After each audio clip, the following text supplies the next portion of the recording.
আচ্ছা মা, বাংলাদেশের এই বিখ্যাত চিকেন রোস্ট তুমি বানাতে শিখলে কিভাবে? কারণ তোমার সময় তো না ছিল কোনো ইউটিউব, ফেসবুক, না ইন্টারনেটে কোনো সুযোগ সুবিধা। তখন মা বলল বাপি একবার বাজার থেকে মুরগি নিয়ে আসে। তো মা ভাবছিল যে নতুন কিছু বানাবে, কারণ ওই দিন নাকি বাড়িতে অনেককেই নিমন্ত্রণ করেছিল খাওয়ার জন্য। তারপর মা বাদাম বাটা, পোস্ত, টক দই সবকিছু দিয়ে সুন্দর করে একটা চিকেন রোস্টের মতো বানালো। আর সবাই খেয়ে নাকি সেই প্রশংসা করেছিল। পরবর্তীতে মা বাংলাদেশে যেয়ে জানতে পারে এইটা হলো বাংলাদেশের বিয়েবাড়ি বিখ্যাত খাবার চিকেন রোস্ট।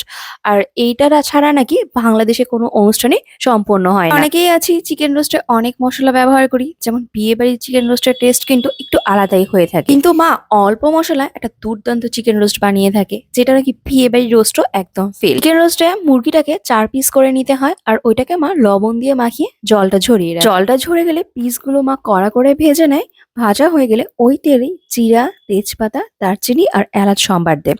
আর বেশি করে পেঁয়াজ দেয়। পেঁয়াজটা কিন্তু বেশি ভাজে না, হালকা ভেজে নেয়। পেঁয়াজ ভাজা হলে ওইটাতেই মা আদা বাটা, রসুন বাটা আর তার সাথে একটা স্পেশাল পেস্ট দেয়, সেটাতে হলো কাঁচা লঙ্কা, পোস্ত আর বাদাম তিনটা একসাথে মিক্সড করে পেস্ট বানিয়ে ওই পেস্টটা দিয়ে দেয়। সাথে পরিমাণ মতো টক দই, লবণ আর চিনি দেয়। মশলাগুলো ভালো মতো কষে গেলে মুরগি পিসগুলো দিয়ে ভালো মতো এটাকে কষাতে হয়। মাংস কষানোর সময় মা এখানে দুধ দিয়ে কষায়, আর যখন একদম হয়ে যাবে নামানোর আগে ঘি দিয়ে নামিয়ে নেয়।